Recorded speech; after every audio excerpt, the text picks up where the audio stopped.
Bismillahirrahmanirrahim. Assalamualaikum warahmatullahi wabarakatuh, adik-adik kelas 5. Apa kabar kalian hari ini? Insya Allah kalian sehat-sehat ya di rumah ya. Ini jangan lupa di rumah jaga kesehatan, jangan lupa jaga sholat 5 waktu ya. Jadi hari ini Sabtu 31 Oktober ketemu lagi untuk mata pelajaran matematika. Nah, jadi sebelum kita masuk ke pembelajaran, alangkah baiknya kita berdoa dulu ya. Oke, berdoa dimulai, nanti di pause. Oke, kalau sudah berdoa, kita masuk ke materi.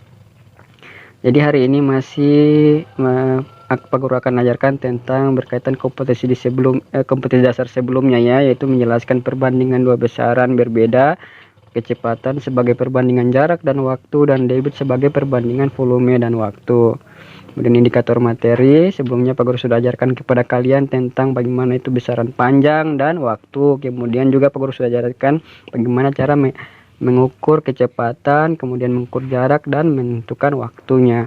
Kemudian yang ketiga juga Pak Guru sudah ajarkan kepada kalian tentang membandingkan satuan volume, baik itu kubik maupun liter. Jadi untuk hari ini Pak Guru akan ajarkan kepada kalian bagaimana cara menentukan debit suatu zat cair.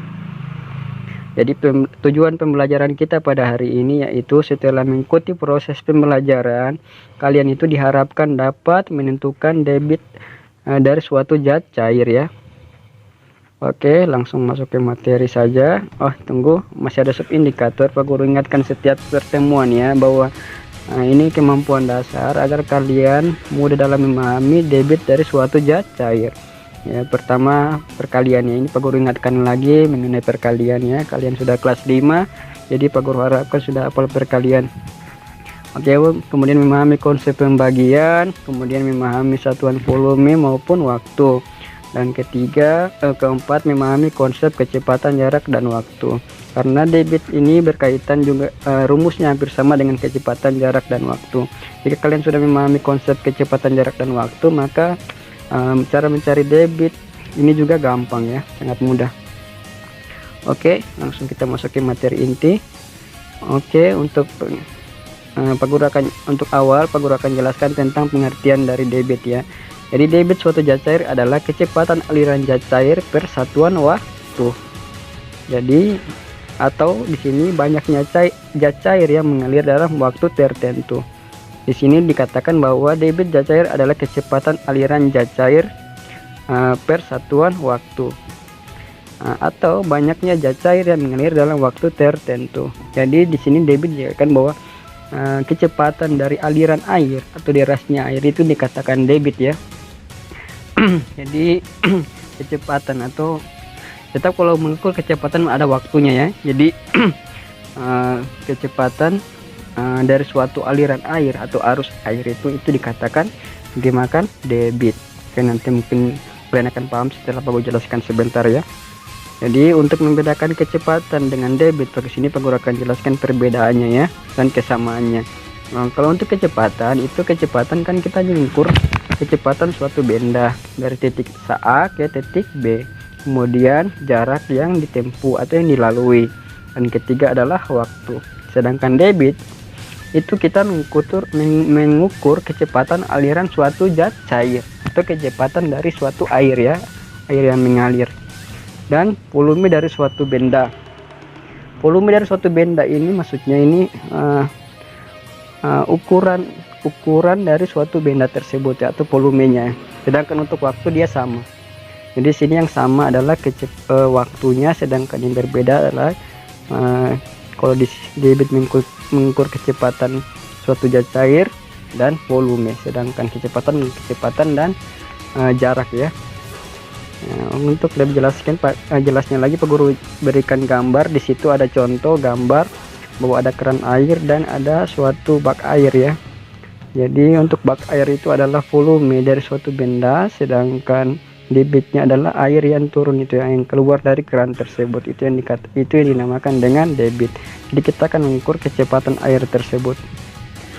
Oke, agar lebih jelasnya lagi kita langsung masuk ke perhitungan ya. Jadi untuk mengukur debit kita menggunakan 3 rumus ya. Jadi ada 3 rumus seperti waktu kecepatan. Nah, hanya bedanya di sini kita mengukur debit, waktu, dan volume. Oke. Nah, jadi di sini ada 3 rumus. Jika debit disimbolkan dengan D, waktu disimbolkan dengan T huruf kecil, dan volume disimbolkan dengan huruf V. Nah, untuk mengukur debit, maka kita cukup membagi volume dibagi dengan waktu. Sedangkan untuk mengukur waktu, kita cukup membagi volume dengan debit. Dan jika mengukur volume, kita cukup mengalihkan debit dikalikan dengan waktu. Oke. Jadi untuk satuan-satuannya itu debit tentu volume per waktu ya.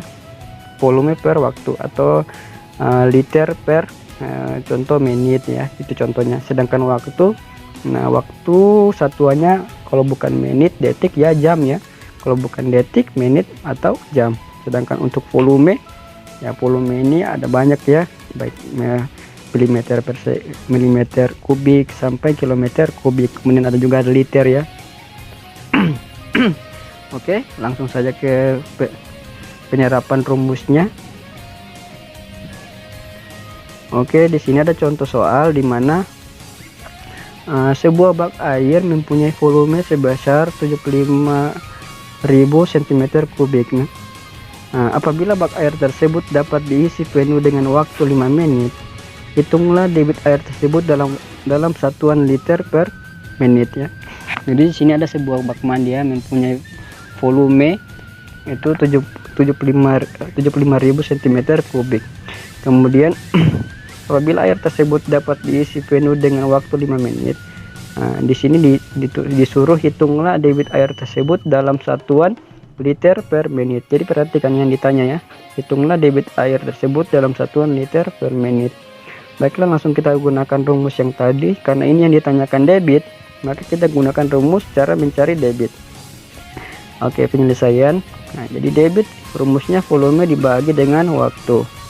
Oke, di sini volumenya adalah 75.000 cm3, sedangkan waktunya adalah 5 menit. Kita langsung masukkan saja ya, 75.000 cm3, kemudian waktunya 5 menit. Di sini yang disuruh adalah debit, kemudian satuannya dimintakan liter per menit.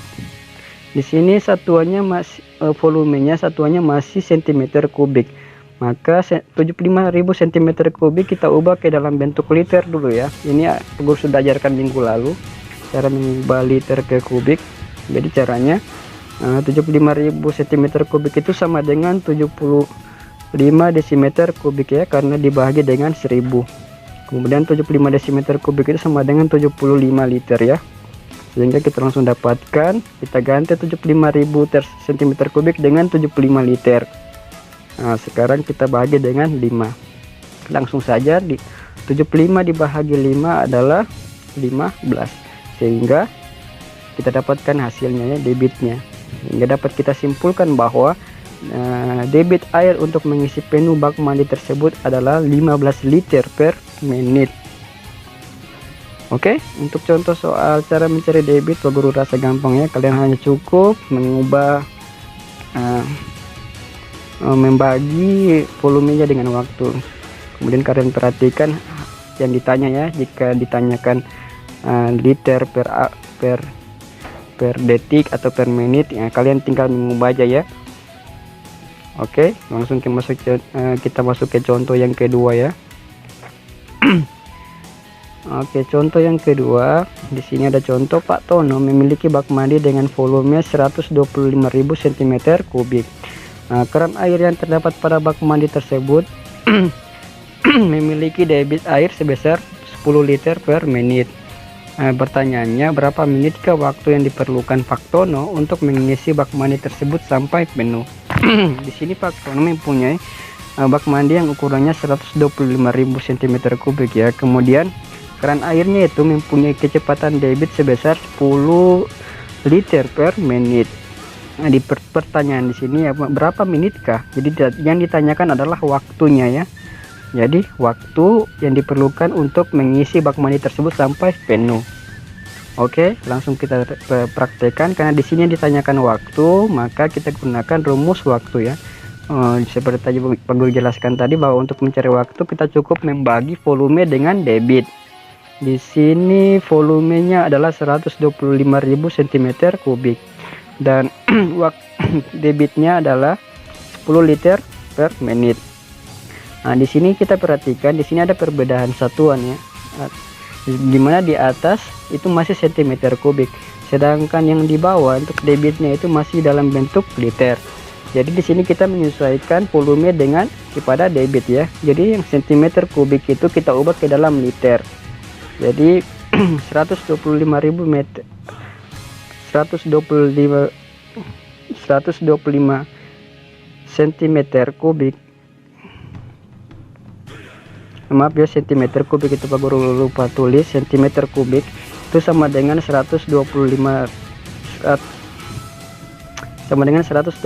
desimeter kubik ya, karena dibagi dengan 1000. Kemudian karena 125.000 desimeter kubik sama dengan 125 liter, sehingga kita dapatkan hasilnya ya. Kita ganti saja 125.000 itu dengan 125 liter, kemudian kita bagi dengan 10 liter per menit. Oke, 125 bahagi 10 itu adalah 12,5 ya. Oke, sehingga dapat kita simpulkan bahwa waktu yang dibutuhkan untuk mengisi bak mandi tersebut sampai penuh adalah 12,5 menit. Oke, paham ya? Jadi untuk contoh cara mencari waktu, kalian cukup membagi volume dibagi dengan debit. Nanti kalian perhatikan saja satuannya. Kalian perlu hanya menyamakan satuan yang di volume dengan yang di debitnya ya. Jika di debit liter, maka volume yang di atas kalian ganti dengan liter juga, kalian konversi ya. Oke, kita masuk ke contoh yang ketiga. Oke, contoh yang ketiga di sini, debit air dari sebuah keran adalah 5 meter kubik per menit ya. Jadi debitnya adalah 5 meter kubik per menit. Kemudian dalam waktu 3 jam sebuah penampungan air terisi penuh. Jadi di sini kecepatan suatu keran airnya adalah 5 meter kubik per menit ya. Kemudian untuk agar bak tersebut penuh, maka dibutuhkan waktu 3 jam. Di sini ditanyakan berapa volume dari penampungan air tersebut atau bak air tersebut. Jadi untuk mencari hal ini kita gunakan rumus yang Pak Guru bilang tadi ya. Untuk mencari volume kita cukup mengalihkan debit dikali dengan waktu. Debit dikali dengan waktu. Jadi di sini debitnya adalah 5 meter kubik per menit dikalikan dengan 3 dan waktunya adalah 3 jam. Oke, 3 jam. Oke, di sini perhatikan baik-baik. Di sini ada perbedaan satuannya, di mana yang di debitnya masih dalam bentuk satuan waktunya masih dalam bentuk menit, sedangkan di waktu masih dalam bentuk satuan waktunya dalam bentuk jam. Maka di sini agar mudah dalam menyelesaikannya, maka kita ubah dulu satuan yang waktunya yang dalam bentuk jam ke dalam bentuk menit ya. Jadi 3 jam kita ubah ke dalam menit, itu kita kalikan dengan 60. 3 dikali 60 adalah 180 ya. Kemudian kita ganti. Jadi 5 meter kubik per menit itu dikalikan dengan 180 menit. Sehingganya langsung kita kalikan saja. 5 dikali 180 adalah 900 meter kubik ya. Jadi di sini langsung dapat kita simpulkan bahwa volume atau besar volume dari penampungan air tersebut adalah 900 meter kubik ya. Oke, jadi untuk mencari debit suatu cair, kalian hanya perlu saja lihat rumusnya, kalian hafal rumusnya ya. Kemudian kalian kalau jika kalian sudah lupa cara mengkonversi baik ke kubik maupun ke liter, kalian hanya perlu membuka video-video atau materi yang Pak Guru sudah kirim waktu minggu lalu ya. Oke. Jadi di sini ada soal latihan, Pak Guru berikan 3 nomor. Soalnya persis sama seperti yang Pak Guru sudah berikan contoh sebelumnya, cuma yang angka-angkanya saja yang Pak Guru ganti ya. Di sini aja. Ya, nanti kalian jika untuk mengerjakannya kalian cukup melihat contoh yang Pak Guru sudah berikan tadi. Di sini ada beberapa perbedaan, mungkin hanya karena di sini Pak Guru gunakan banyak bilangan desimal ya. Mungkin kalian sudah terbiasa tentang pembagian kalian bilangan desimal. Oke. Nanti kalian kerjakan soal-soal ini, nanti kirim ke Pak Guru, nanti Pak Guru cek periksa jika ada kesalahan ya. Oke. Jadi untuk debit kalian cukup ya menguasai bahwa jika untuk mencari debit kalian cukup membagi volume dengan waktu, sedangkan untuk mencari waktu kalian cukup membagi volume dengan debit, sedangkan untuk mencari mencari volume kalian hanya mengalihkan debit dikalikan dengan waktu. Dan untuk agar kalian lebih paham lagi, maka kalian harus banyak berlatih tentang bagaimana cara mengkonvers baik ke kubik ke liter atau ke kubik ya. Dan juga mengenai satuan waktu, kalian juga harus banyak latihan bagaimana cara mengkonvers dari jam ke detik atau ke menit, maupun dari menit ke jam ya. Jadi mungkin hanya ini yang bisa Pak Guru jelaskan kepada kalian mengenai debit suatu zat cair. Kurang dan lebihnya Pak Guru mohon maaf. Insya Allah kita masih satu kali pertemuan, kita akan ulangan harian ya mengenai komposisi dasar 3.3 ini. Jadi kurang lebihnya Pak Guru mohon maaf ya. Terima kasih, jangan lupa baca doa setelah belajar ya. Assalamualaikum warahmatullahi wabarakatuh.